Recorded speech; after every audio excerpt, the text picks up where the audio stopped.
Welcome back to another episode of the Let's Talk Tri Delta podcast. I'm Meredith Davies from our Delta Side chapter at Rhodes College, and I serve Tri Delta as Brand Support Manager Partnerships. March is Tri Delta's St. Jude Kindness Month. For over 25 years, Tri Delta has been a beacon of hope, raising over $100 million to support the life-saving mission of St. Jude Children's Research Hospital. Because of our incredible dedication, Tri Delta has been named St. Jude's official partner of kindness. At the heart of today's story is a story about childhood cancer. It's a story of lifelong friendship, unimaginable loss, and building something beautiful in honor of someone unforgettable. It's a story that will break your heart and then lift you up again. Don't worry, we'll explain it all.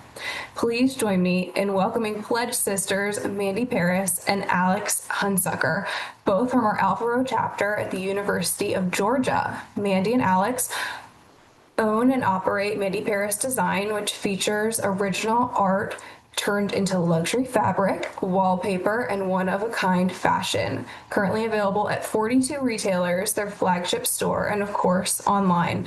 Ladies, I truly can't wait to dive into this story, and I feel very underdressed for this occasion. You're both looking beautiful today. Please tell me a little bit about you both for our audience. Okay, I'm gonna let Alix go first. Okay, I'm the VFF wing woman. I am. Oh wow, what are we? How deep? Not that deep. We won't get that deep. Okay, yet. I am Mandi's best friend. We met as at UGA as freshmen pledge sisters. Class of 91. Anyway, I'm from Augusta originally, and I raised my kids in Atlanta, and now I live at Lake Oconee in the middle of Georgia, and it's great. And Mandi, you go. Okay, I am originally from South Georgia or Middle Georgia, Perry. I met Alix in college, our freshman year, both Tri-Delts. I have 3 kids, one in heaven that we'll talk about some more in a minute, but my one is in Athens and a Tri-Delt as well, so that's really exciting. Yeah, she followed in her mother's footsteps, and she's so happy, loves it. Then I've got a senior going to college. That's a boy, so he won't be a Tri-Delt. No, but he'll probably date You can marry one. Definitely. That would be perfect. That's awesome. My mom is also a Tri-Delta. I also followed in her footsteps and did that very intentionally. So I love it. I love a mother-daughter Tri-Delta connection. I'm sure how I ended up here, but I do currently now live in Greensboro, and we're only 40-ish minutes from Athens. Yeah. So we're really close to Georgia, which is awesome. And that's one reason we're here, because it just works. And we're together. So Right. Together again. yeah. I want you to take me back to the beginning. Tell me how you met and how your lives became so And we gotta intertwined. keep it G-rated. Okay, fine. So it was Halloween, and we were in our outfits. And What were one our of us, outfits? okay, I was a baby. What were you? I was Princess Leia. Okay, fine. Anyway, I was overserved, and so I was at a fraternity party that we were having one with Tri-Delt in the fraternity, and they found Mandi, who I didn't really know. No. Anyway. I guess I looked responsible. Yes, she looked responsible. As Princess Leia. It was 9:00 in the evening, and they put me with Mandi and said, "Take her home." They made me take her home. I took. The thing hadn't even started. I was going to say, it was just like 7 in the evening. And Alix is wearing a diaper A pacifier. and had a pacifier. And I Yeah. was like, who is this chick? But we took her home. Amazing. So the Anyway. party was fun. She wouldn't know. Yeah. That's how we originally met. That was a very memorable Very fun, moment. but we'll never forget it. And we didn't become like close friends at that moment, but over the years. Well, no, we lived in the house together. together. I would go down and listen to Mandi's ghost stories. Yeah, we love that. And then by senior year, we were doing like all our formals together and going out of Trip town together. Then we did our graduation party together because we were holdovers together. Oh, that was a great. So we were holdovers, meaning if you don't make your grades. We got at this time. They now initiate girls early, but back in our day, You had to prove you had to yourself. show that you had. And we were both having too much fun and didn't make our grades together. But then I was a 3/4. You can't go more than 3/4, and I made it. I was the only one initiated. The other 2 girls. And then when I got initiated, Mandi watched me out of the window. Yeah, I did. I snuck. But I had a party to myself. I got to pick out the food and my cake. And our aunt And my aunt came, who was also a Tri-Delt. It's great. So So that's, anyway, we just bonded over the it just years. lots. And then we ended up in the same place and raised our kids together, who they all became friends, We started Tridel play play group, groups. And then we did, Tridel alumni things yeah, all together. that, but then like everything overflowed. Yeah, so our kids grew up together. So she has 4 kids, as she said, and 3 of the 4, my 3 and 3 of hers, Are the same ages. So it kind of, I wouldn't say they were like besties, but they But grew no, up together. and you were my son, who was the only outlier's first babysitter. I did. That's true. Okay, but anyway, so enough about us, or more about us. This is all about you. We're very connected in the best way possible. Yeah. We've been through a lot of life together and still like each other. Yeah. Yeah, and have fun together. Our motto is, if it's not fun, we don't do it. Yeah.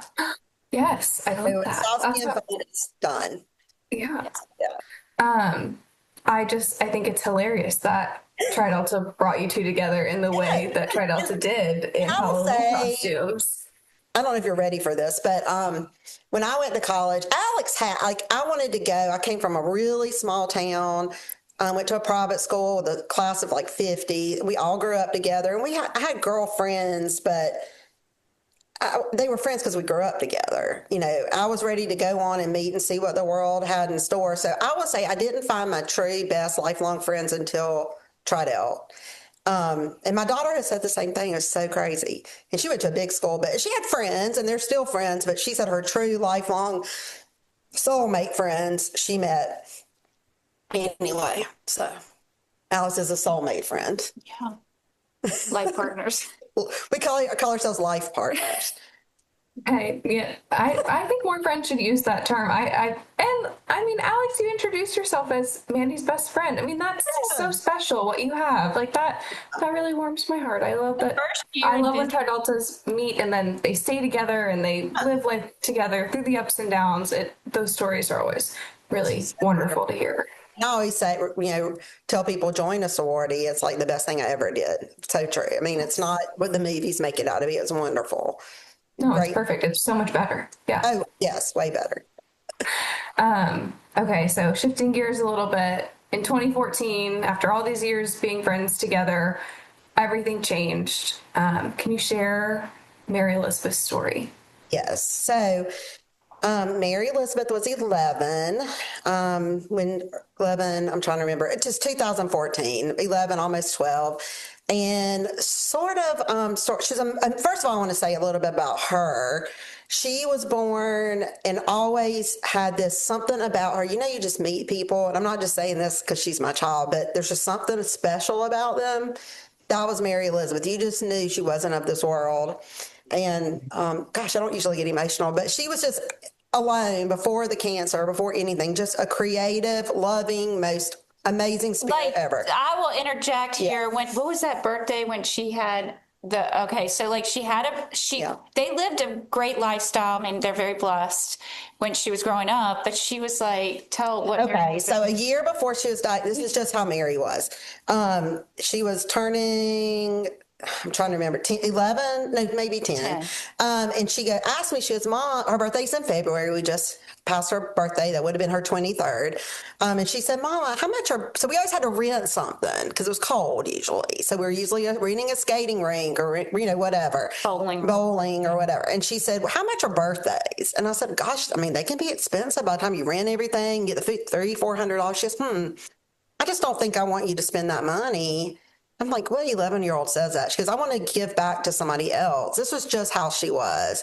And I said, well, let's talk about it and figure out. This is long before the cancer. Oh, yeah, a year. On the radar. Yeah, at least before the cancer. So I said, well, let's talk about it. I mean, her and I had always talked about fostering someone, having a foster child, and the other 2 kids were like, don't do it. My son would cry and say, it'll be cuter than me. And my daughter would go, we have too many kids already. And Mary and I would be like, fine, we'll try again next year. So anyway, we ended up settling on, I did research about the Methodist Children's Home.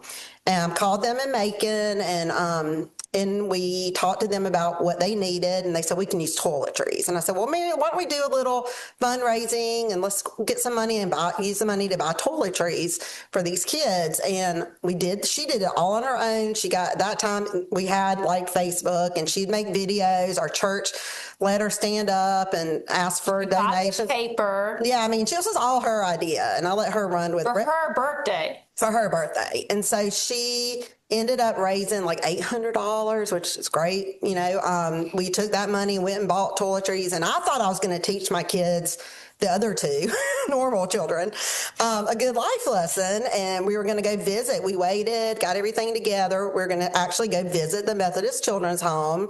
We were able to meet the kids, and I thought, wow, they're going to go there and be like, I'm so blessed. Okay, they went there and said, this is awesome. We want to live here and be best friends with all these children. Like, it was hilarious, but it was the best experience possible. They had the best time. It was great. So that's just an example of her heart. Prior to anything. Yeah, before she'd been through anything. She just had a very giving, and then when I asked my other kids, it was their birth. Her sister's is in April, and I said, do you want to do like Mary and do something for somebody else? She goes, sure, but I also want my party.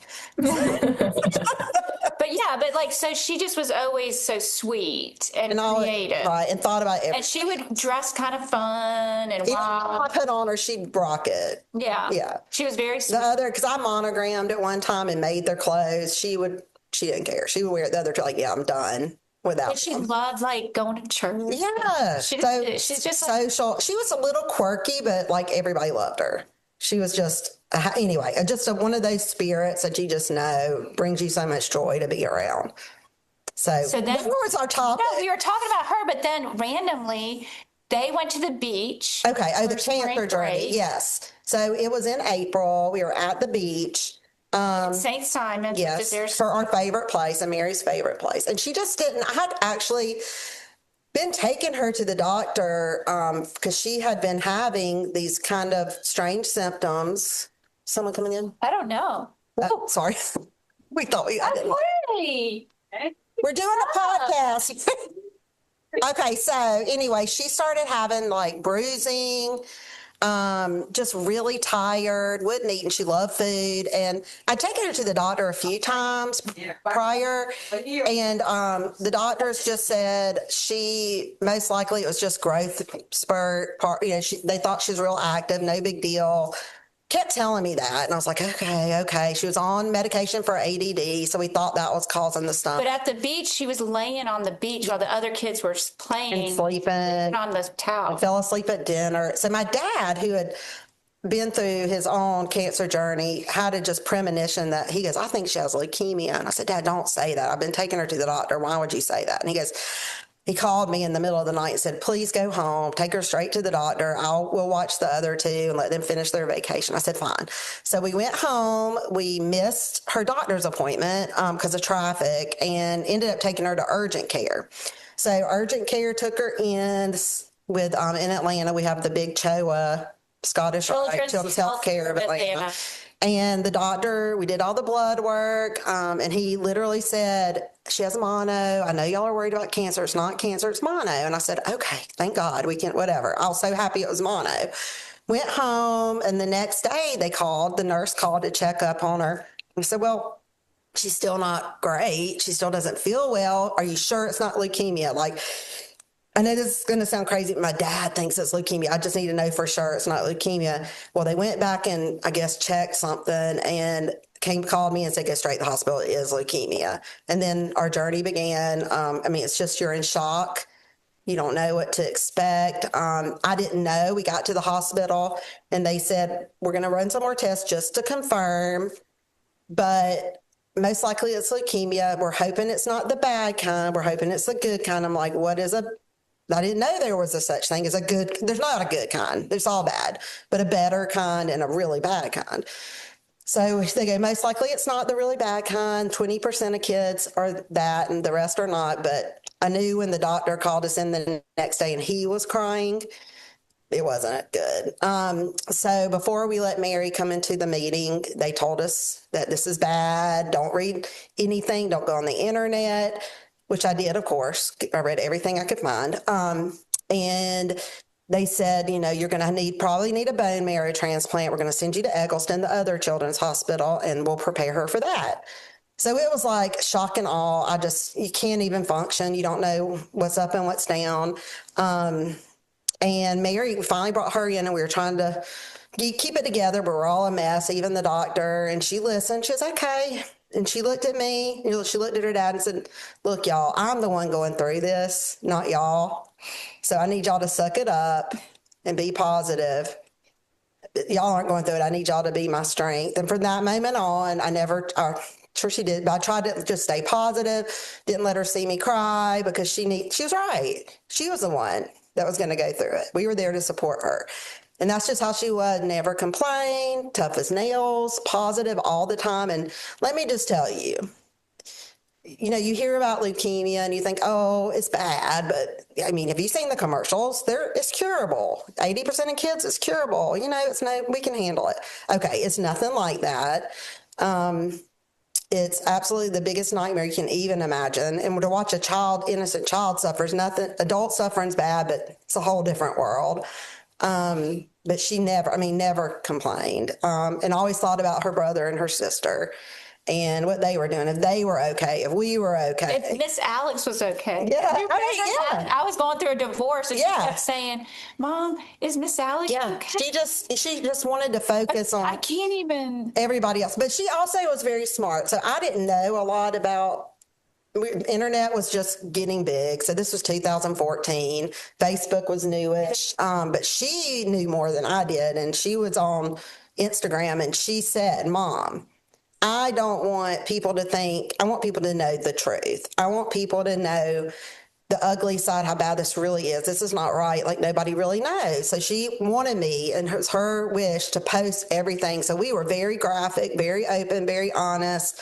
Because, that was before anyone would have done that. No. Because people still are kind of fake now. But well, yeah, but it's not cute, bald-headed kids. It's deathly ill children going through life and death situations. And we really didn't accept at the time, but we kind of knew there really was no cure. For what she had, it was a death sentence. No research had been done ever. We had one drug for kids out of 50 years, many more for adults. No research had been done. We had no idea, mainly because many reasons. And the government gave like 4% of their national cancer budget to childhood cancer. That's for all childhood cancer. For AML, like zero. There just wasn't anything out there. And so they treated all the kids with AML exactly the same, just hoping. Maybe. Wait, didn't you say that the procedures that they were doing were like 70 years old? Oh, yeah. The same thing they had done 50, 70 years ago, they were still doing. They were throwing 10 chemos, hoping one worked. And we watched every single kid on our bone marrow transplant floor die. Every single one. Anyway, it was a nightmare. I just can't even go into. But so anyway, do you want me to keep going? Keep going. Okay. We're here. We're listening. Yeah. So we were at basically her younger brother, my son who's now going to college, was her perfect match, which we thought was fantastic. It was amazing. Funny story about that. He was only 5 and he wanted to be her match so bad. Well, my daughter, her sister, who they were best friends, said, Mom, I know Whit and I are both getting tested, but if I'm positive, the match, can Whit just do it? And we love you, it. Maddie. Yeah. We love you. He just wanted a big Lego set, and he wore a superhero cape everywhere. Yeah. So we made a big deal about his school was fantastic and wonderful, and she went through the transplant, actually with flying colors. A bone marrow transplant sounds horrible. In fact, it is horrible, but it's the least of the horribles, honestly. It's basically a bag of blood. The horrible part is they bring you down to your immune system is 0. So the hard part is just surviving that. And then, so she had the transplant, passed it with flying colors. We thought this was it. Went home for a short time, and she relapsed within 30 days. So we went back to CHOA Eggleston and basically horrific pain, horrible pain. They couldn't figure out what was really, they knew it was cancer. They said, there's nothing we can do. They wanted to send us home on hospice. And we weren't ready for that. She wasn't ready. She's like, Mom, I'm not ready. We didn't know what to do. We knew we wanted to get in St. Jude because we just knew that was our only hope. We didn't know anything about getting into how you, just so people know, not everybody gets into St. Jude. It's actually, you have to get accepted.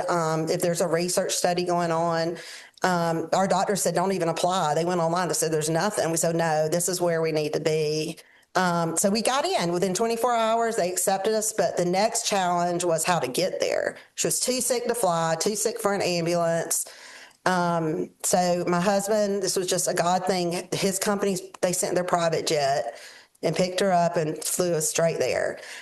We got there and we got there. And as soon as we landed, first of all, she said, can I fly a private jet again? And I said, yeah, I love this. Yeah, no, but enjoy this one. It was really a cool experience. And then she busted out crying. And I said, are you okay? And she goes, I'm okay. I'm so happy. This is where I need to be. I know this is where God wants me to be. So as soon as we got there, they took her in, ran a bunch of tests, and they told us, they said, look, she has chloromas. I didn't know what that was. I didn't even know it was a thing. But it's basically when the leukemia grows outside the bone. Well, the bad news is they have never done research on it. There's no treatment for it. They basically don't hope they can get it with the chemo. They can give you enough chemo, but you just go, there's been no studies. So she had all these chloromas down her spine. She was a day from being paralyzed. They said it was almost to that level. She was so ill. And they pulled us in a room and they said, look, her chances are almost zero, but that's one thing about St. Jude. They don't give up. Like, they will try it, do what they can. So we did the chemo, and they gave her so much chemo. I think it was 10 days. On like the 8th day, her body started blistering from the chemo. She had 3rd-degree burns on like 80% of her body. And the doctor came in and said, I can't keep giving her this chemo. And Mary said, no, do not stop. I'm not giving up. Like, we have to finish this. And so by day 9, they called it. It was so bad. And then, so she just went through so much. She was intubated twice, had lung bleeds. They said she would never make it. And it was miracle after miracle. She would come through like, we don't know how this child's living. And there was a time they did experimental treatments that her dad was a donor and I was a donor at different times. So we were basically at CHOA for 7 months and then went to St. Jude. We were there for about 8 months. She lived through 2 more transplants. I think the most anybody's ever had is 4. She was a miracle after miracle. Nurses couldn't even believe it. Like, her spirit was so strong. But at one point, we thought we beat it. We came home for a month. She did great. That was the only time out of 18 months that we were even home, really. She got to go to her 5th grade graduation. She got to go to her 5th grade dance. It just kind of, God planned it to work out. And I have to tell a little story. This is so Mary. We had moved so before she was diagnosed, we had moved and only been in this neighborhood 6 months. But you would have thought we'd known these people forever. She had started a new school, loved it, had just started 5th grade in October, was diagnosed in April. Wasn't there long, but they were such a support and so wonderful. And when we went back for the 5th grade dance, I was a wreck. So I'm like, she can't get exposed to germs. Like, we have to be so careful. But she had picked out her dress for 5th grade dance. We started that school in October. In November, she bought her own dress for $15 on a sale rack at Dillard's to wait. She was getting ready for that dance. That was not going to happen until May. So this was something that she was and it was a sequiny monstrosity. She did, yeah. But she was like going to rock it. So we let her go, of course. We're like, we just have to let her live, and have some joy. And this brings me to tears, and I have pictures. But when the dance started, and I was freaking out, her whole class came out in mask. Everybody in the whole dance wore a mask, and they had a list. All the guys were fighting to dance with her first, and they had to draw numbers. And so that is a wonderful myth. That's just how much people loved her. And the boys couldn't wait. They were fighting over her. So anyway, she did get some joy here and there. We tried as much as possible. But honestly, with this kind of thing, you're scared one wrong germ is a death sentence. So Anyway, our journey was rough, and I won't go into all of it, but she ended up passing away September 2nd, 2015. Weirdly enough, it's Childhood Cancer Month, September. We do have a fund with Cure. I can talk about more later, but we started with 2 other families whose children became friends of hers and ours through the journey that also had AML and passed away. But to connect the Tridel piece, it was so surreal because I didn't know, like being a Tridel and knowing that was our philanthropy. Sure, you're in college, or like, oh, we raise money, we'll do a pancake breakfast, great for children with cancer. But I didn't understand the impact Tridel really had at St. Jude. They have a St. Jude. I mean, our floor, our bone marrow transplant floor, is a Tridel floor. And when she would ride her scooter over the Dolphin, and she loved it. She was like, I'm an honorary Tridel. Like, this is where I'm supposed to be, Mom. You go into the waiting room, and there'd be a Tridel mural with a Tridel pin in it. I personally think every Tridel sister needs to take a trip to St. Jude.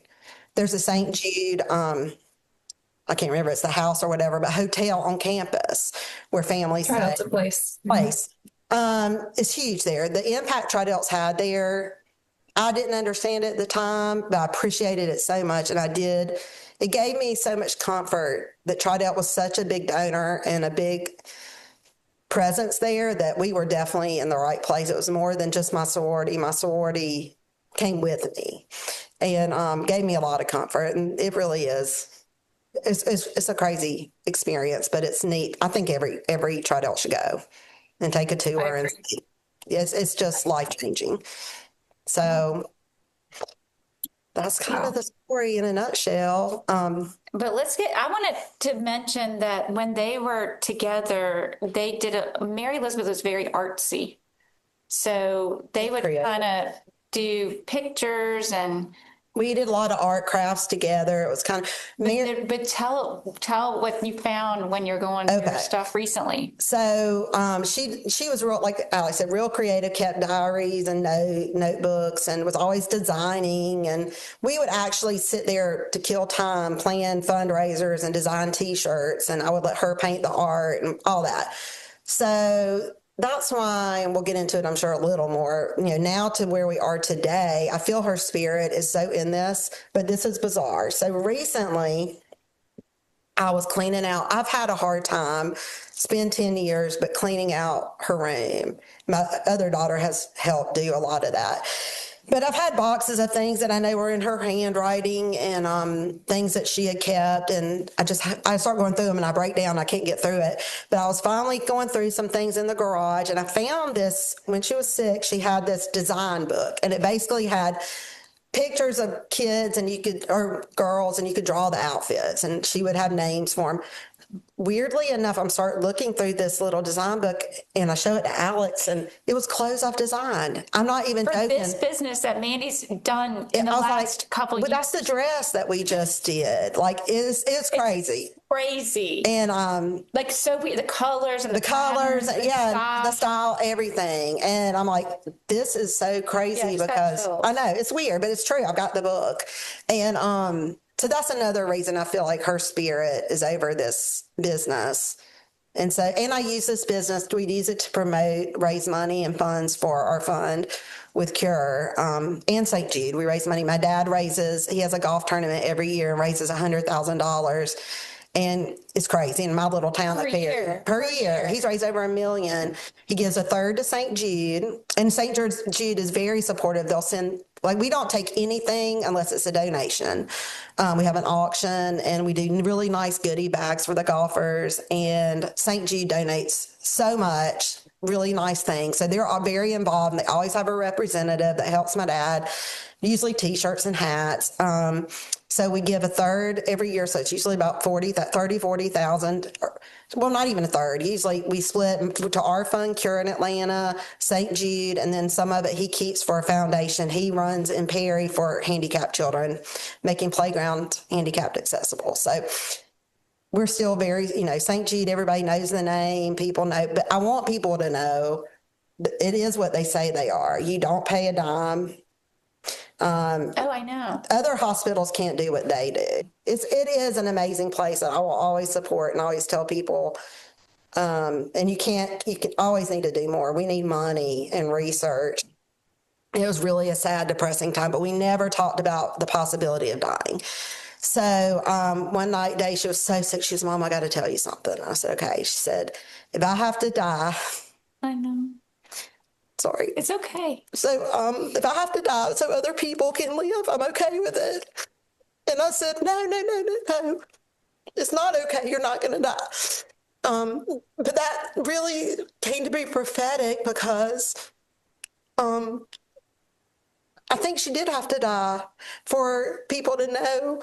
She had like 10,000 followers, but people, if she had lived, people would have thought, oh, it's curable, it's okay. But since she didn't live and people followed her story and saw the truth, they now know it's serious and we need money and we need to raise money. So our fund, we were trying to find research. So we're through Cure Atlanta, which is the biggest cancer organization in Atlanta. They're wonderful. But, and we're now the biggest fund with them, and we have been for 10 years. But we have to we don't have to. They offer research, but there's never any AML for kids research. Like, because it's strictly an adult. they consider it an adult cancer, even though it's not. It's very rare. Whenever you hear, and Mandy usually says this, but when she speaks, is that, oh, people talk to us and they're like, or you, and they're like, oh, my cousin had leukemia, my niece had leukemia, and they're whatever. It's an adult Those leukemia. are ALL leukemia, and what Mary Elizabeth had is AML, which is like more. If an adult gets cancer, leukemia, it's going to be AML most likely. And so what basically research groups and things go, oh, we're doing plenty for the adults. Well, it's not the same. you can't transfer that to a Mary Elizabeth. Because they're usually children are born with it genetically. Adults get it later from environmental causes. So there was not hardly any AML research that we ever saw. But we had Cure came to us and said, we found this doctor and he's doing this research out in Seattle. And I think you should talk to him. They're looking for donors to support his research. I'm like, okay, sure. I mean, we'll listen to anyone. And he was amazing. His name's Dr. Sohail Machini. And another mom whose son had passed away, he was his doctor, and she had lost her son to AML. So she was like taking him around. They were trying to raise money for his funding. We were like, yeah, great. I mean, our little bit, our 100,000 won't do much, but we'll give it. So we did, and they were going all around the country raising money. So basically what he was doing is taking the DNA of every child with AML that he was taking care of, doing targeted medicine so he could look at their DNA genetics and go, instead of all 10 chemos, these 3 would work. So they're not getting the damaging chemos that are killing. This is revolution. Insurance wasn't covering it. So the money we helped give them for several years were given to them. It was covering that cost, which was expensive. Also, what really touched us is when we were talking to him, he cried. He had emotion connected to this disease. He felt our hearts. He told us that there's a lab that so when you have a child going through probably other cancers and things, you get blood all the time. And we would always sign these sheets that say whatever's left you can use for research purposes. And it would go to wherever instead of just disposing of it. So he told us there's a lab that he uses that has living cells probably from our children. There. So that was really touching. Why am I so emotional? So that was touching. We're like, we're going to go to Seattle. And so our children are still helping. So anyway, okay. But the amazing thing is, like I said, nobody was given money to research. Even leukemia and lymphoma, American Cancer Society, no one, like pennies. So we would tell people, don't, give your money if you want to help kids, give it to our fund or to Cure or to wherever. So leukemia and lymphoma picked up his research because it was so successful, and they didn't have it in their budget, but they raised a separate, it's called PETAL, PETAL, and I forget what it stands for, but basically it has to do with AML. $50 million raised on the side just to support this research that he was doing. So that's what I mean when I say Mary's story is bigger. If she had lived and we had not had this fun and we had not met him and not been a part of all this, no one would have known about him. This may not have happened. And her friends, their life has meaning beyond. Now kids, we still need a lot of research. And AML is 100 diseases in one. All leukemia, it's not a one deal thing. We need so much research still, but it's better and there's hope. She didn't want her biggest thing was, I don't want families to go through this and other kids to suffer like I did not have hope. There should be hope. So now we have hope. And let me pause, Mandi, right there and just say that on top of all this that she's and her family has gone through, her youngest was diagnosed with testicular cancer 2 years ago. Mary's brother and perfect match. He's doing great. Let's just say he's doing great. And because of probably having a sister that passed away from cancer and being so hyper vigilant, probably saved his life. Because he early detected. He early detected, came down and told me he thought he had cancer, and I thought he was being, a little bit, sensitive, but he did. I know. Here's the thing. Okay. I usually don't. But the thing is that, that's a lot. It's a lot. For you to be so positive and I've had my moments. I've hit rock bottom like everybody. I've gone through a horrible divorce of my own. But I just, you just come to the realization you go through these things and you can grow and learn and do better, or you can just become part of the problem. And I had 2 other kids that needed me. I didn't have a choice. And, I didn't want Mary's life to mean something, so I couldn't just throw away this time I have here, wasting it away selfishly. That's true. Yeah. And then Alix has always been my biggest cheerleader. So, okay. That's true. So, like, when I started this business, I had like little side businesses all the time just to kind of keep my mind. I just always had an entrepreneurial spirit, but I never studied business. Well, you wanted to be an artist since college. And my parents were like, no, you're going to go to college and be a teacher. Like, what are you going to do with art? And I'm laughing at them now, like, you should pay for me to go to school. But you talked about it even back then. I loved any art class I took. I loved it. Don't really have any official background, except for I feel like I have an eye for design and color, and that's just something I enjoy doing. So anyway, now we have this, but Alix is the reason, because I was teaching and off and on, just trying to find my foothold in the world again, and I had little side businesses, but I'd started kind of during COVID just for fun, had a little business doing wallpaper and fabric, made no money. It was on a website, but I had a little following. Yeah. Of people that like. Great. It's great. She wasn't like, you weren't going to define your life by it. No, not by any means. I might have made like $500 a year. It was nothing, but it brought me joy, and I could, and so I would buy my fabric myself and then have somebody make it into bags or I had a girl that followed me that made purses. You would post about it. Yeah, and they made earrings and blah, blah, blah. That's cute. And then one day, weirdly, some things happened, and I kind of figured out a little bit about clothes. I'm like, I'll design clothes for myself. So everything I design is hand painted. I don't use AI or anything. So that's where I think we're different. This is my derby, but it's all hand painted and printed on fabric. So it's different. I was working as a parapro in kindergarten, so my days were busy, plus doing this on the side for fun. But it started getting kind of stressful. She was like selling Mandi's stuff like all over the place. Yeah, like I was wholesaling it, and like I didn't have a clue what I was doing. She had a notebook and she was writing everything down. Yeah, because I don't do it. I do everything on my phone. Artiste. Yeah, she does not own a computer. I don't. I do not. I do everything's right here on my phone. I take a picture, send it to the people, they print it. So it was getting It was getting overwhelming because I was having all these stores wanting all these orders. This is great, but I can't keep up with the shipping. If I just had somebody to do the shipping and the money for me, I'm happy doing all the designs. Yeah. And Alix goes, well, I'm working on my doctorate and I'm a real estate agent and all this, but I'll do it. I believe in you. I'll do. I'm like, really? Like you'll do?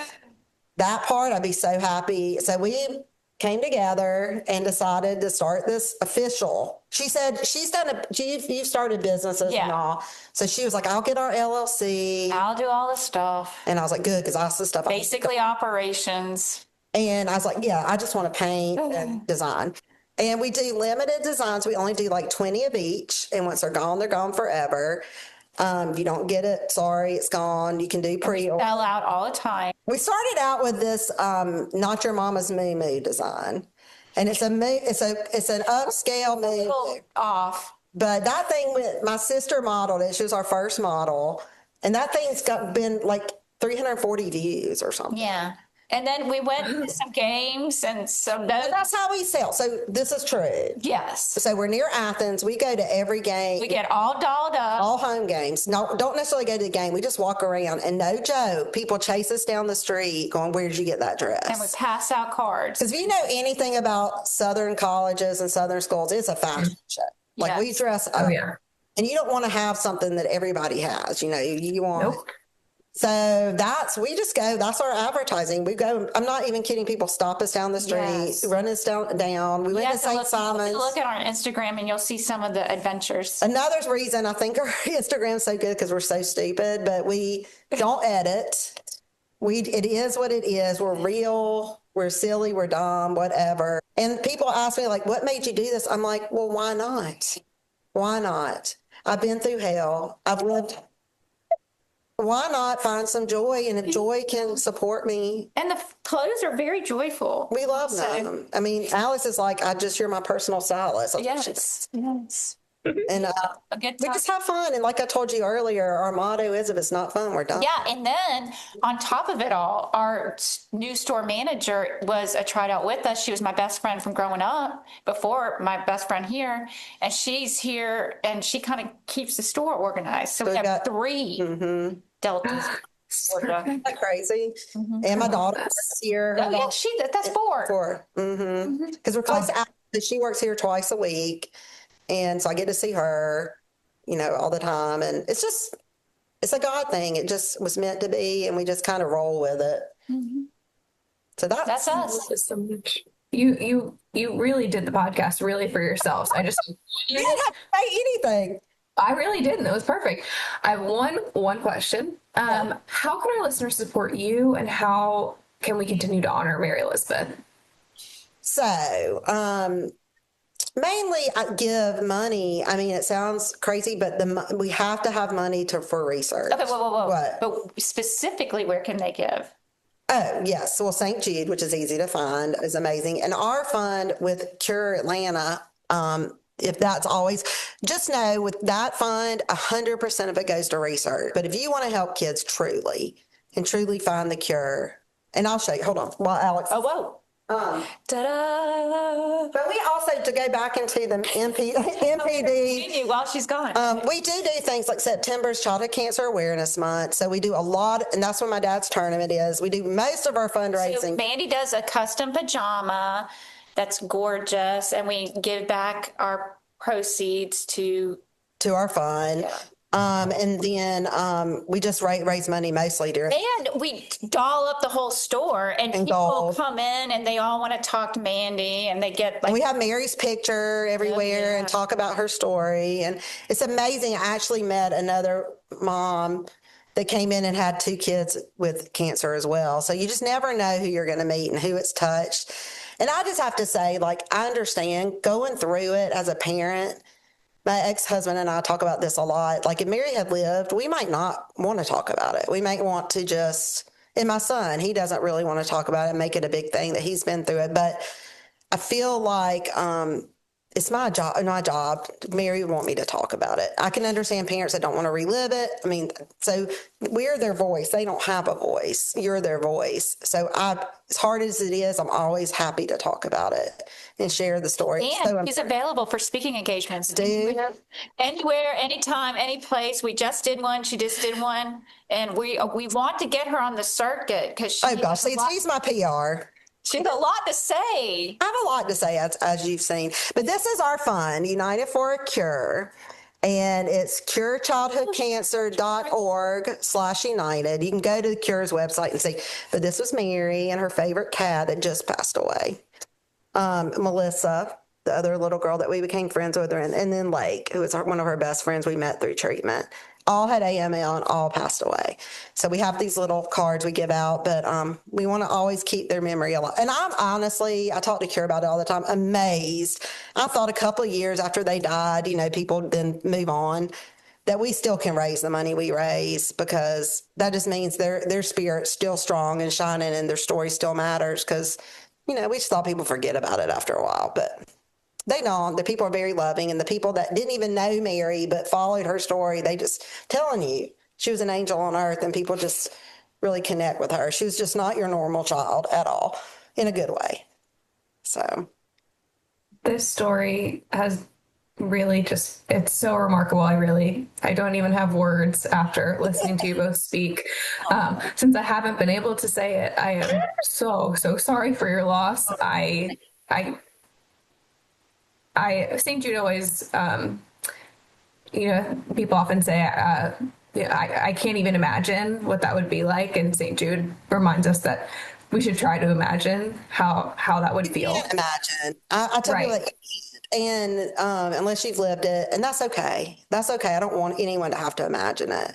But but try to put just a small toe in that story, and try to because it's so important. So important. Yeah, it really is. And I think it's so wonderful how you continue to honor her, and that she's still so clearly present in your lives. She sounds like she's the most wonderful little girl, and that she's with you. She's in your design. You're helping kids just like her all the time. It really is such a remarkable story. I know that she saved many. 100%. Yes, and AML really is a truly terrible disease that needs so much more research. You are so right. It's ALL. A lot of talk about ALL in children, and AML is underfunded, under-researched, and I'm so glad that you are doing what you can and building awareness and raising money, and hopefully we can all join you in doing the same. I'm so thankful that we had St. Jude and that we were able to live that and be a part of it. It really is truly magical, and the doctors and the people it's just something you can't even describe. I would definitely encourage everyone that can to take a trip, see it for themselves, because you can't understand it unless you see it. So I'm very blessed that we got to experience it. Yes. We invite all of our listeners to make a gift to Cure to honor Mary Elizabeth. It's also Tri Delta St. Jude Kindness Month, so we can make a gift to St. Jude in honor of that as St. Jude continues to work to end childhood cancer. There's more information on, again, where your gifts go to St. Jude. You can learn more about that highest need structure of giving back to the hospital. Does cost. The number is always changing, but it's millions of dollars every day to run St. Jude. So there's always need there as well. Every day. It was like $3 million a day or something. Yeah. It was astronomical. I couldn't even imagine. Yeah. They provide food, housing, everything. So the families don't have to. Because that is a huge stress. Our bills would have been in the million or more I remember just a quick story, because this is so amazing to me, is Mary needed some medication. It was $10,000 for one pill. We didn't have to wait. If you were dealing with regular insurance or a hospital, you may either not get it or you might be waiting a while. She had it that in a few hours, and we didn't have to pay. It was amazing. Yeah, so that's just one pharmacy, and you would go down. And we saw our doctors twice a day. Like, our nurses became so close to us. Like, it's just amazing. Yeah. St. Jude families never pay for treatment, travel, housing, or food, and that allows them to focus on helping their child live. And you just heard a wonderful story of that. You can visit tridelta.org, our story, philanthropy, to make a gift. You can also give directly through some of our chapters if you have a child, a niece, a family friend who's a Tri Delta. All of our chapters have fundraising pages that our members are fundraising through, especially during the month of March. That's all we have today for Let's Talk Tri Delta podcast. Please like, subscribe, and rate our podcast. We love 5-star ratings.